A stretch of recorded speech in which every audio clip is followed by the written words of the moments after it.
everyone to the We Are In It Together podcast. I am Jamie Lynn Tatera, and I'm delighted to be here today with Dr. Karen Bluth. And Karen, I'll just share a little bit about Karen. She's here to talk to us about self-compassion and self-compassion for youth and teens and how we can have more of it and how it builds resilience. So a little bit about Karen is Karen is the mom of two daughters and had 20 years as an elementary school educator. Now she is an associate professor at the University of North Carolina, Chapel Hill, where she researches self-compassion, and in particular, a lot about mental health outcomes, especially for adolescents. She's also the developer of several self-compassion programs for youth, young adults, and then the author of 5 books, including a curriculum that is coming out right now for mindful self-compassion for teens in schools. So I am really honored, delighted. Feel free to add anything. Welcome, Karen. I am just thrilled to be here with you, Jamie Lynn, and happy to talk to you. Great, great. So I invited Karen because she's such an expert on, well, I know I say expert, but you are an expert on self-compassion for teens. And in fact, a little disclosure here, Karen was the person who taught me how to teach mindful self-compassion to teens and inspired me to develop a curriculum for youth. So I owe a debt of gratitude to you for your work. I'm thinking what might be most helpful for our listeners actually is if we just start a little bit, start a little bit talking about what is self-compassion, and then if you can share a little bit about your own story of what inspired you to develop a program for teaching it to teens. Yeah, sure. I think the best way to describe self-compassion, or at least the way that I like to describe it, is treating yourself the way that you would treat a good friend who is struggling. This actually comes from Krista Neff's definition of self-compassion, her informal definition. And I like to describe it as being kind and supportive to yourself. And we know that most of the time we aren't, right? Most of the time we're pretty self-critical, we're pretty hard on ourselves. And, so knowing that there's another way to be with yourself, particularly when you're struggling, that you can be kind and supportive and be a good friend to yourself. What inspired me, it really goes back to be completely honest, completely transparent. It goes back to my own adolescence. And I think like many of us, I had a pretty difficult time as a teenager and struggled a lot with feeling isolated and feeling alone and feeling like I was the only one who was absolutely devastated by insecurity. I felt completely like I was like, the worst person in the world, and everybody could see it, and there was something wrong with me. And I just felt very much very alone and really unworthy and not good enough. So that's where it started. And early on, I just wanted I wanted teens to know that there's another way to be. I was very lucky that in my senior year in high school, I happened to come across mindfulness. It was, a long time ago, and mid 70s, it's like 1975. And I happened to come across it wasn't called mindfulness then. It was called, well, it was different, but I came across transcendental meditation and I started practicing then. And that began a lifelong practice, a lifelong meditation practice. So I came to self-compassion because I really wanted to find a way to offer teens an easier way or a better way to navigate what can be really a difficult time in life. And knowing that it can be really difficult, and knowing that also because of my own practice, I knew that there were easier ways, there were better ways, there were tools that they could use to anchor themselves in steadiness. And then the self-compassion piece is knowing that other people experience what they're experiencing and that there is a supportive, kind way to be with yourself, and it is possible to do it differently. Wonderful. Thanks for sharing that, Karen. And your memories about your child brought up my memories of my childhood. And it's funny because I think we both had that same experience of feeling not enough. But interestingly enough, I was not cognizant of that. I was cognizant of the fact that I had to be better than others. Right? So like Mm-hmm. I had a well of insecurity inside me, but again, unconscious. But what I did know is that the way I interacted with people was I've got to level up. I've got to show how cool I am. I've got to show. And so I eventually also made my way to mindfulness, but similarly, I suffered from a lack of resources. Mm-hmm. And I just think I didn't, similar to you, I didn't know how to respond to my own insecurity, right? So Mm-hmm. some teens might just be feeling isolated and alone and not act out. I was a teen that felt isolated and alone, and I developed some eating disorder, developed like a lot of problems that teens might have. I had some alcohol addiction issues, right? So these are things that happen when teens are suffering and they don't know what to do about it. Mm-hmm.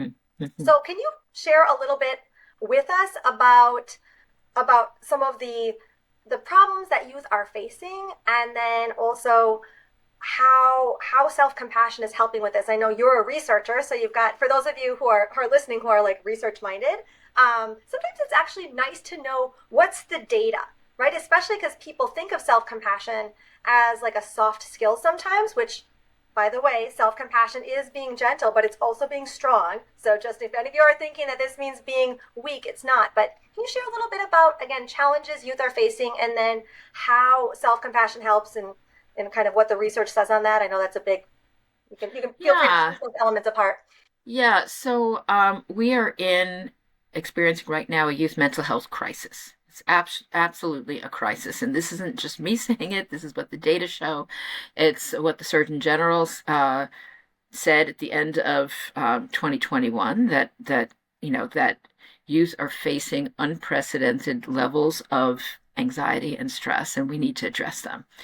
So this began in 2010 to 2015 when, and we don't know if it's because of smartphones or social media or any of that. It looks like, from the data, it looks like that has a lot to do with it. I'm sure there are other factors as well, but anxiety and depression, particularly those two things, have skyrocketed since 2010, 2012. Um, and then of course, the pandemic, things got a whole lot worse. And in fact, anxiety and depression rates doubled during the pandemic for youth. Um, Suicide ideations, suicidal behaviors also have skyrocketed. So, so we know this, and the data that we have on self-compassion and self-compassion interventions, so both the correlational data uh, and the interventions show improvements, or that, first of all, correlational data. So youth who are more self-compassionate have less anxiety, depression, and stress overall. Um, and what we see when we teach youth self-compassion, when we teach teens self-compassion, that post-intervention, after the program is over, we see, in general, reduced anxiety, depression, and stress. Also, in our most recent study, we show reduced suicidal ideation um, post study, and we've done some follow-up, so 2 3 month follow-ups, and it looks like these outcomes are holding at 2 and 3 months follow-up. So we know that this stuff works. We know that it helps to reduce these mental health challenges that teens are facing. And, we're, doing whatever we can to get it out there, to get all this information out there as best we can. And so we know that it helps when there is a problem. And then I'm curious, is there as much research out there for how does it help to just, I know I've read some of the adult stuff, but how does it just promote well-being overall? So some of us, and thinking about, again, caregivers who might be listening to this podcast, right? Some of us are thinking, my child has a problem. I want to help them, and they're curious about this resource. Others of us might think, I want to help to prevent a problem. My child is okay right now, and I want to try to like boost their internal resources. So can you share a little bit about how it can help to just have protective elements so that maybe these things don't evolve? Yeah, well, of course, the earlier that we can reach kids, the better, because these are tools. What we teach them in our self-compassion programs are tools. They're learning skills on how to be with themselves when challenges arise. So, challenges, as we know, are inevitable in life, and we're talking about emotional challenges. So, they have a friend who dissed them, or they have a project due at school and they're becoming overwhelmed, or, they missed an important goal in a soccer game, whatever. These challenges happen in life, and they will happen, they're inevitable. And so, what we teach is how do you deal with these issues when they arise? How can you be supportive to yourself when they arise? So for kids who don't necessarily have big anxiety or depression issues, teaching them these skills can give them the tools really that they need to when they face these difficulties. Absolutely, yes. And I oftentimes talk about resilience, right? So it makes them more able to go through hard stuff and be okay on the other side. And we And actually have, yeah, go ahead, sorry. no, you go ahead. We actually have quite a bit of research on that. We know that teens who are more self-compassionate um, have less depression when they're stressed. They're less likely to self-injure when they're depressed. So we know that, for example, depression is correlated with self-injury. But if they're self-compassionate, they're less likely to self-injure when they're depressed. We know that teens who have low self-esteem, if they also have high self-compassion, it's less likely for this low self-esteem to have negative outcomes. So there are quite a few studies that have been published that have shown these protective mechanisms of self-compassion. Yes, and I appreciate you highlighting that. And that has been what I've seen also in my work with my own kiddos and my work with other families. Sometimes people come to me, and in fact, I just this morning was working with a group on ADHD, which I know you've published a book on self-compassion and you co-authored a book. Mhm. But I won't. Sometimes people come to me with their kids having a problem, and I say, well, first off, I'm not a therapist, okay, so that's factual. But second off, I don't want to address a problem until we've built an internal set of resources for how to do it. So in fact, the ADHD group that I was working with today, we started off with just being able to observe kind of our own tendencies to kind of swing one way or swing another with less judgment, right? Hmm. Like realizing, in fact, in the group, you could see when one person shared about what their brain does or their habits, the other kids are like, same, and just bringing in a sense of common humanity, less judgment, then enables us to do the hard work of growing and changing without shame taking over. Hmm. Otherwise, I Hmm. think people sometimes can't even address the ways that either their mind is glitching or they're struggling with certain aspects, certain behaviors, if they're beating themselves up. It becomes just a negative spiral. But when you have a self-compassionate voice, you can see things with less judgment and then be able to gather resources to address problems that you might have in your life. Right. And I think, as you were mentioning, the common humanity piece is really huge in this age group um, because it's so, it's hard for us to believe as adults, but I think unless teens are talking to each other about their own feelings of unworthiness, which often they don't, because what we want to present is the best side of ourselves. Um, they really don't know that other people struggle the way they struggle, you know? And so we have a number of um, exercises, activities that we do in our self-compassion class that where they are just amazed that, oh my gosh, like they'll turn to each other like, really? You feel that way too? I mean, they have no idea that other people feel, their peers also feel alone and feel um, not good enough.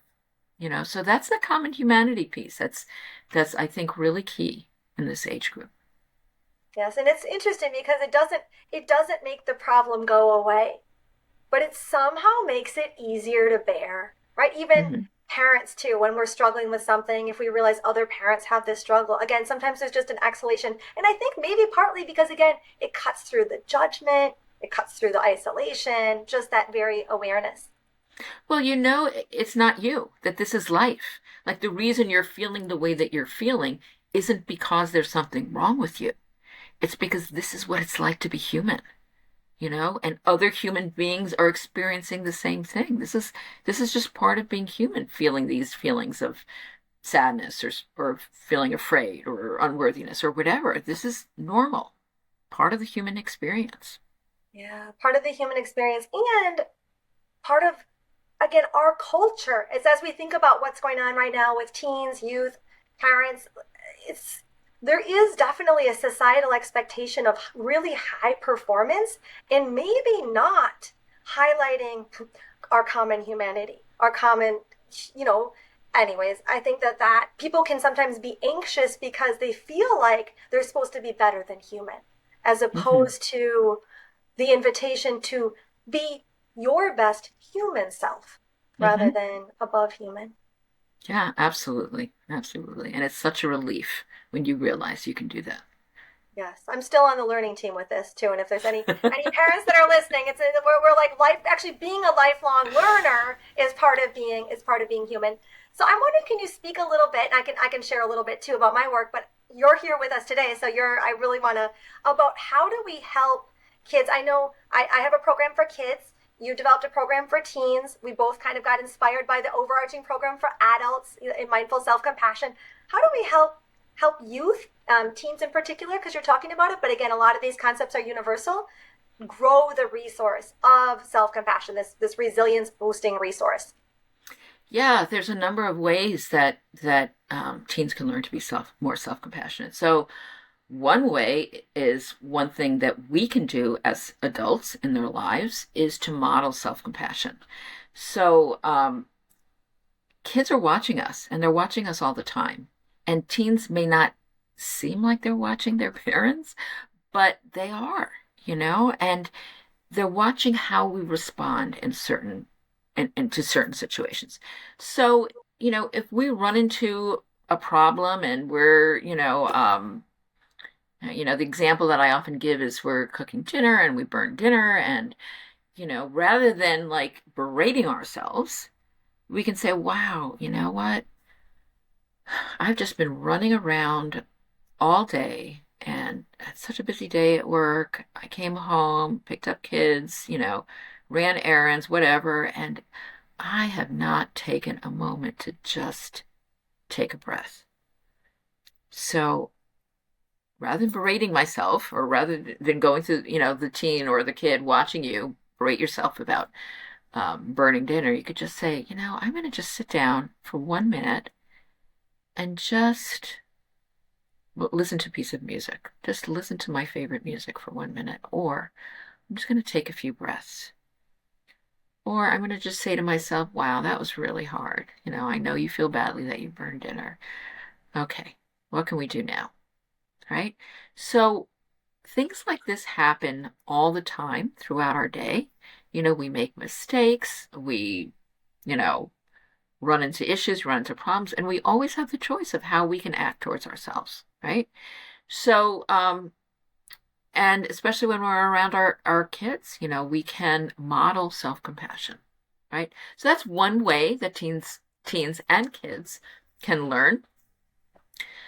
However, note that requires us as adults being self-compassionate. So we have to learn how to do that. And it's just a habit. It's a habit, but it is a countercultural habit because we're not taught how to be self-compassionate in our culture. So we have to learn to do that. Other ways that kids can learn to be self-compassionate is, through the programs that you and I, Jamie Lynn, have developed. We have after-school programs. We have, at this point, I don't know, maybe 300 or 400 teachers trained internationally in our teen self-compassion program. I've stopped counting, but we just trained 96 in China, and so I think we're probably around 400 or so now that are trained to teach the program. So could find a teacher and do it that way. We are making efforts to try to get this into schools so that it's accessible to all kids, not just kids whose parents can afford to pay for an after-school class.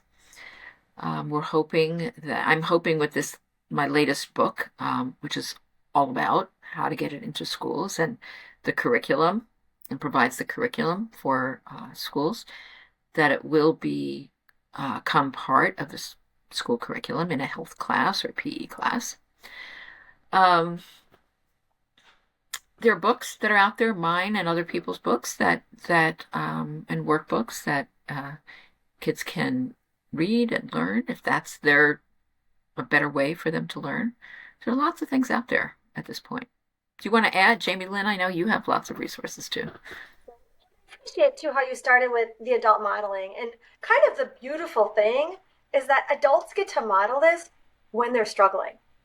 And so that's really cool. And if you're an adult right now that's listening and you're like, oh my gosh, all I can model is the fact that I don't have self-compassion at all, then model that. Then say, oh my goodness, I'm speaking to myself in a harsh voice. I know I'm not the only person who does this, right? I'm just going to give myself a moment of kindness because it's so hard to have this like, actually, that kind of a thing too, like even if we're not there yet, modeling whatever, I feel like it's like this, I love self-compassion because it never outdistances you. It always can meet you exactly where you are, and you can always model it exactly where you are. And that, to me, is inspiring because it's a practice for everyone. But absolutely, like I know for me, getting trained in it, right? Like I got trained in the adult mindful self-compassion program, and Karen and I are both teachers of the adult program too, but that was really darn helpful. To actually go through a class, practice it formally, that was really helpful for me. And I think, again, in addition to modeling it for kids and being the voice, we also want to be the voice that we want kids to internalize. And when we're not, like recently, just a little disclosure here, I've realized that I have a kind of, I've been calling it, I'm reading this book called Women Who Work Too Much. Yes. But the author of that book talks about toxic productivity. And this voice that like you always have to be productive. And I've realized lately that I've developed a habit of like just really high expectations of productivity, and I'm my kids are getting it because I'm using, anyways, what oftentimes happens is our internal voices become our external voices. And so I have named that to my kids recently. I've called it toxic productivity, and I've apologized that I think I'm contaging it because that's what we tend to do, and that I'm working on it, and we can work on this together because I think my older one, I think they both actually internalize the voice, which again, when we as parents realize they've internalized a voice that we have that's not optimal, we need to give ourselves compassion because that's really hard. And then we want to try to make an amend as we can and grow and learn. And what I've also noticed is that the more I change my internal voice, the more I'm able to use the voice that I want my kids to internalize. And so if as a caregiver listening, you're thinking, oh my gosh, I don't want my kids to internalize my words, be kind to yourself. Try to develop your own inner kind voice. And then you can use that. That's just such a natural jumping off place for helping your kids to develop it, modeling it, and then also speaking with that compassionate voice that you want them to internalize. And I'd like to add too that first of all, to be patient with yourself, because sometimes developing these kind of voices take time. I don't want to say not. It always takes time. I think it never happens overnight. It's never like this switch of like a light switch. Like, okay, now I have a different voice. It takes time because it's a habit, and your voice has been your habit for a long time. The critical voice, and so to change an inner voice takes time. The other thing I want to say is it's never too late, with kids. So my kids now are 32 and the younger one's almost 30. And, we're still having these conversations, and we're still, you know, they're still hearing my voice, and they're still hearing my voice that over the decades has become more self-compassionate. So it's never really, I have to say it's never too late. Your kids are always picking up on things from you. And yeah, I don't know how they would respond if they were sitting here listening to this, but I learn from them also at this stage, right? But yeah, it's never too late.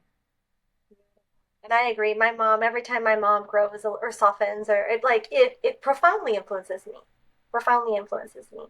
And I think Hmm. it's never too late, and it's never too early, right? So your question Hmm. before on programs for that, I've developed a program for youth, and I use little animals, playful animals. I've got a workbook that's coming out in October of 2024. This coming October, for youth, and it's never too early to start to introduce it with kids. And I do think it does help when both it comes from inside the home and there's somebody outside. That's why I too am like really into getting this into schools, because I think sometimes kids don't want to hear it from their parents, but when there's somebody else teaching them, they're more willing to hear it.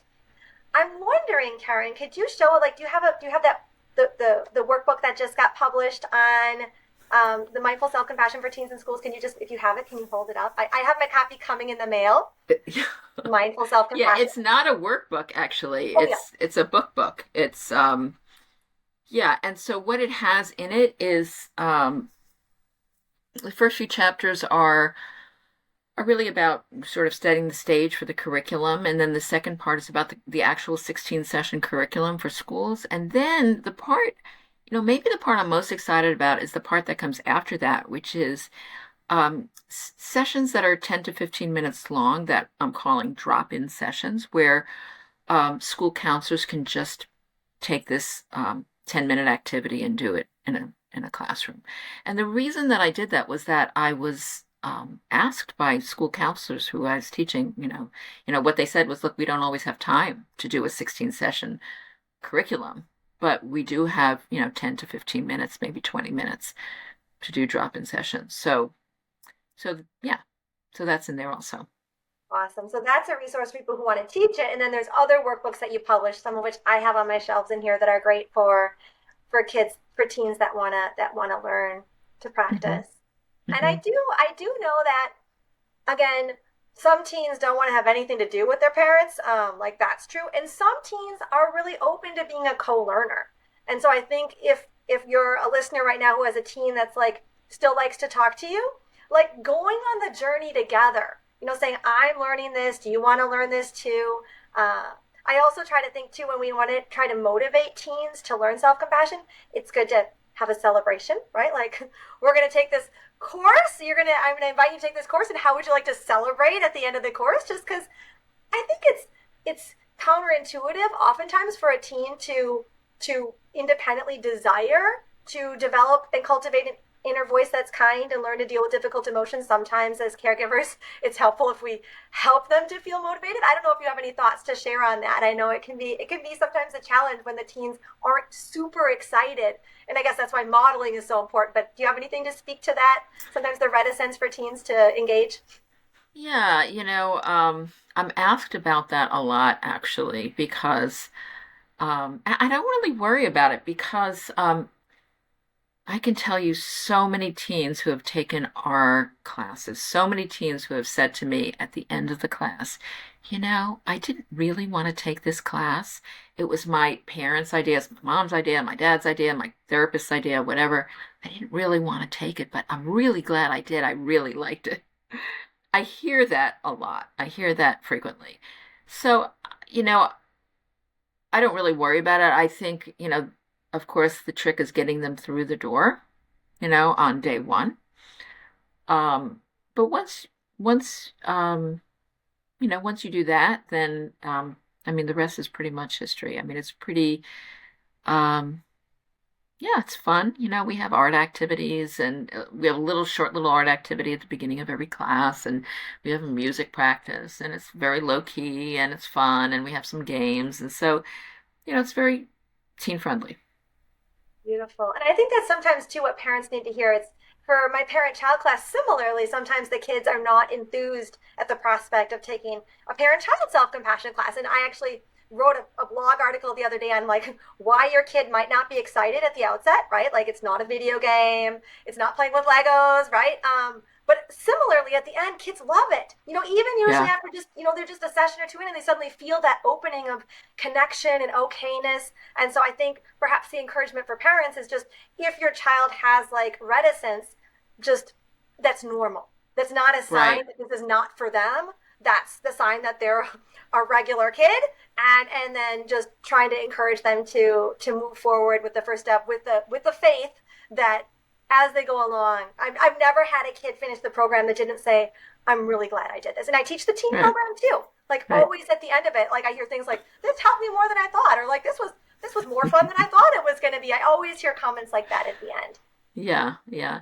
And we have to remember also that it's teens' job to push back, right? It's their job to find their own way. And so in doing that, they're going to resist what a parent wants for them. And it's the hardest thing for a parent. I mean, and I'm speaking as a parent now, I mean, I remember looking at my kids and knowing, oh, that's not going down that path is not going to be good, right? And you can't, you're stuck, you can't say anything. And it's really hard knowing in lots of ways what's good for them and and having to hold back and having to let them find their own way. So I just don't when they're resistant and they're pushing back, I don't worry about it too much. So, are there any other words of wisdom, tips, thoughts that you wanted to share with parents and other caregivers who might be listening? I think the only thing that I want to say is just to know that if your child is really struggling, that there are things that can be done, there is an easier way. There is an easier way to be in this world, navigating this world, and also to know that this is a difficult world that they're in.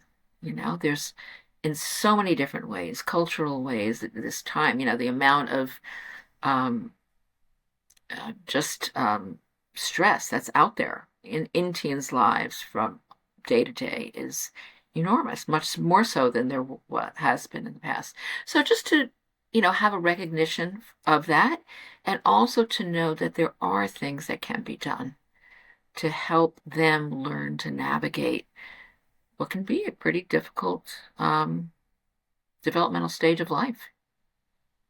Beautiful. Thank you. And as you said that, by the way, I thought about my 16-year-old who was going to sign up for a 0-hour class this year so she could take more math. So, you know what I mean? And I asked her, I said, sweetie, are you feeling like a lack of math? And are you feeling like you're wishing to get up earlier? Right? And again, not that this wouldn't be the right thing for some children, but gosh, do we have a culture of push, push, push right now? Oh, And so I really appreciating you highlighting that too, that right now it is not a well-being friendly culture. And so we no. really, that doesn't mean we have to despair, but it does mean we need to give our kids all the internal good resources they can have so they can navigate this with as much resilience as possible. Hmm. Absolutely. Great. So where can Couldn't, people go to, oh, go ahead. no, I was going to say, I couldn't agree with you more, Jamie Lynn. Absolutely. So where can people go to learn more about your work and find out if anyone's interested in maybe like especially since mindful self-compassion for teens is something that you're very involved with? Can you tell us where they can find you? Yeah, so my website is karenbluth.com, so my name.com.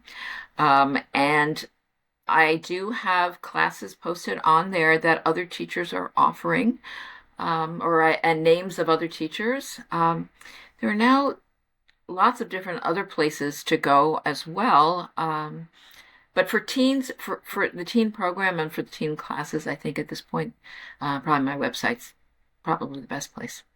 Beautiful. Thank you so much for joining us today, Karen. I appreciate your sharing both as a person and as a teacher and as a researcher and just a great overall human being. So I thank you for joining us and maybe as I have people sometimes where I feel like it's so precious, I think maybe next season if we can have another conversation on another topic. So thank you so much for joining today and Well, well, I'm happy to talk with you anytime, Jamie Lynn.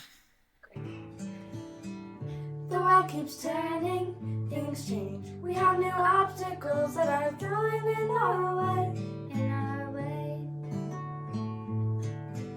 You can't let it hold us down. Together we'll get around. You just have to look inside, and you will find that we are in it together. I know it in my heart. You are not alone. You are not, and we are in it together. I've known it from the start. You are not alone.